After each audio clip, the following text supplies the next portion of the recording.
Hi, Dr. DePass, back with Starfish. We are on page 166, stretching. I have two seats, so I, Starfish, lean my head against the window, lift the seat arm, and stretch out my legs. When my family flies on vacation, I sit next to Dad. He doesn't care if my arms or legs touch his. But since I'm flying alone, I didn't want to sit next to someone who might throw a fit and say a fat girl's oozing onto their seat. Aunt Zoe's been booted off a flight, forced to walk down the exit aisle while everyone watched. And I've heard about social media posts from passengers who hate to sit next to fat people.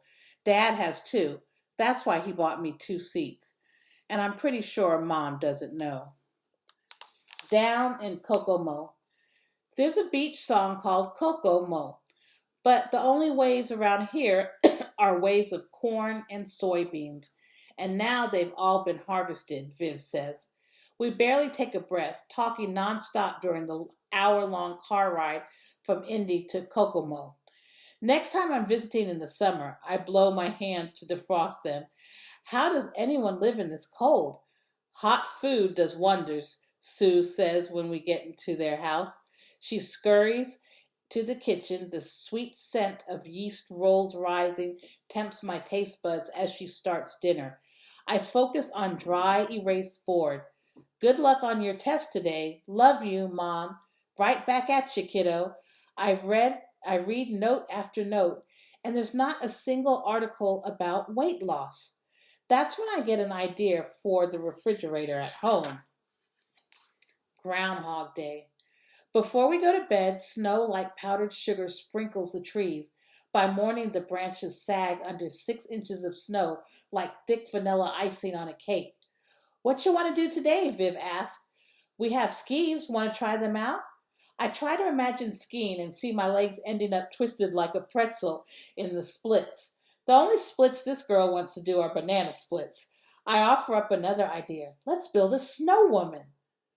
Snow's not coming in the Big D, and this is the first real snow for Viv in Indiana. So it takes us a few tries to figure out how to pack the snow. The middle ball ends up larger than the base, so our snow woman leans. She's imperfectly perfect, like us, I say as we add the finishing touches. Cold and wet, we take refuge inside. Viv heats up some tomato soup and teaches me how to make a mean grilled cheese and hot chocolate from scratch. We eat while we watch an old movie, Groundhog Day. Phil, the weatherman, has to relive one day until he gets it right. February is a little over 2 months away, but I know I can't relive this day. We got it right.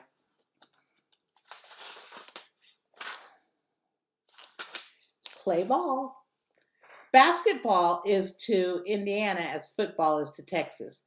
I get to watch Viv in action as Comet. She works the crowd, directs the band using her tail, tosses school t shirts to fans, and dances with the cheerleaders. Sneakers squeak and the ball thuds and makes a high pitched ring as players run up and down the court. We score, they score, we stay tied the whole game. We go into overtime, double overtime, with 7 seconds on the clock. A Comet steals the ball and passes it to half court. A player shoots. Swish. 3 points. Nothing but net. We win. I'm hoarse by the end. It's the perfect ending to a perfect trip. Get the message? Getting up early is worth it when Mom walks into the kitchen and sees the refrigerator door and all the cabinets. I plastered articles like wallpaper for Mom. My faves. Studies show a family's comments about an overweight child add to a negative self image. Studies show it's not just kids and teachers at school who make fun of overweight kids. Parents also bully them. Kids don't need parents' judgment. The world gives them plenty of that. She doesn't say a word. Maybe she got the message.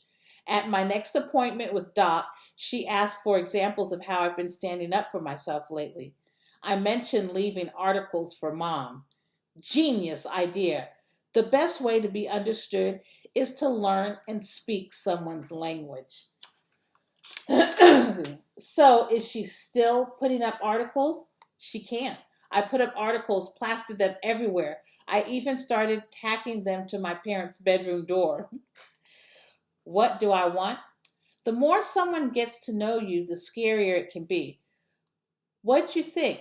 I ask when Doc gives me back my list of fat girl rules. It's not light bedtime reading, that's for sure. It seems like these rules would make you think about and hate your body every minute of every day. That's what society wants.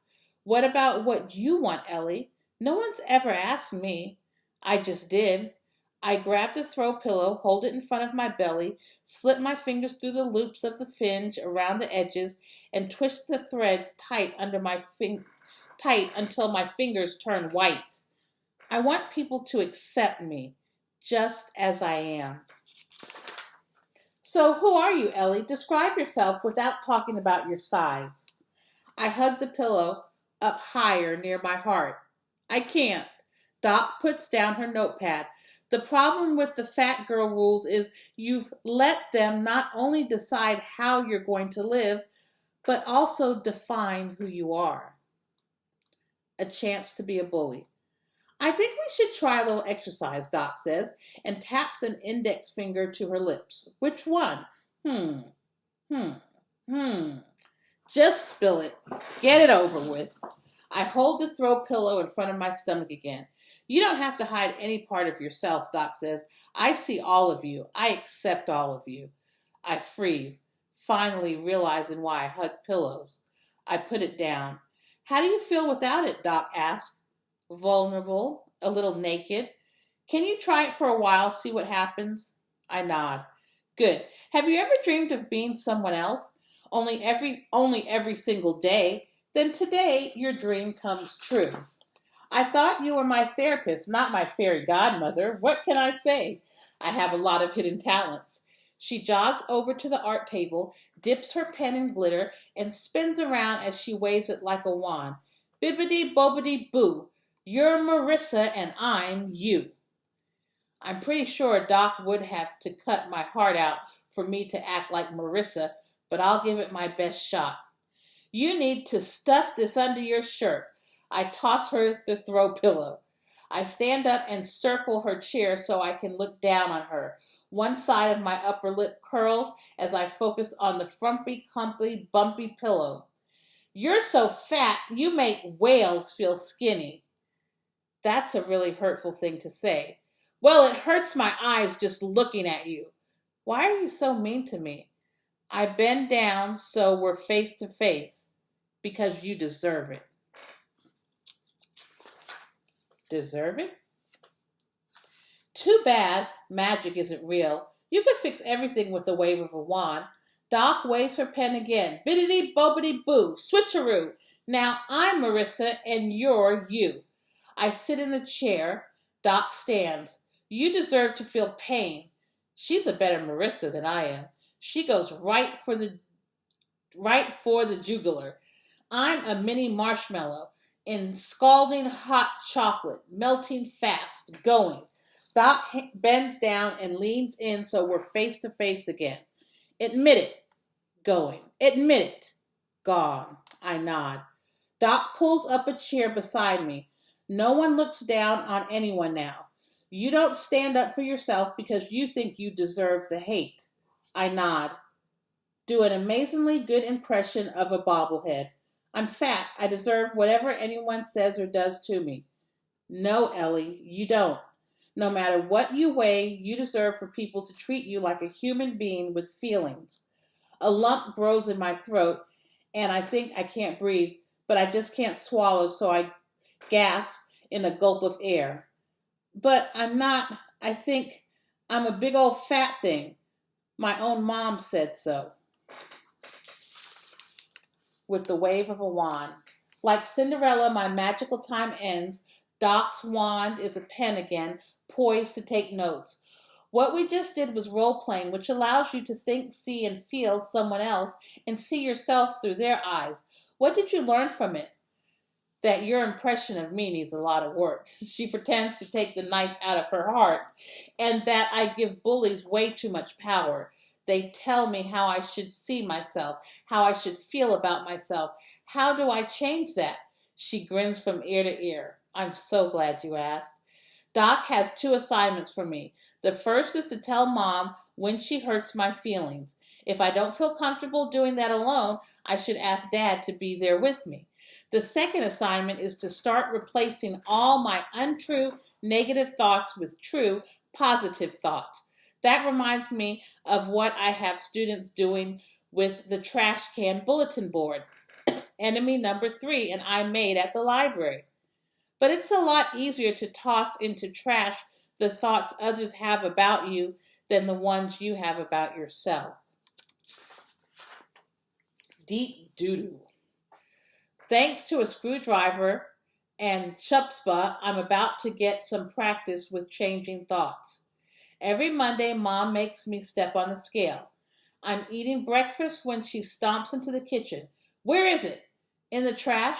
I eat the last spoonful of yogurt as she digs through the garbage. I buried all the pieces of the scale on the bottom, underneath dog dew I dumped. She gets it all over her hands. You're grounded, young lady. Doc and I talked about me having the right to stand up to Mom just like anybody else, and that she probably wouldn't be happy about it. Doc and I didn't talk about involving dog poop. Crappity crap crap, my bad. What do you think you're doing? She gags as she runs to the sink, not letting you weigh me again. Untrue, negative thought. The higher my weight, the lower my value. True, positive thought. A scale doesn't determine my worth. And we will stop there. That was page 183. So I'll be back with I'm Ellie.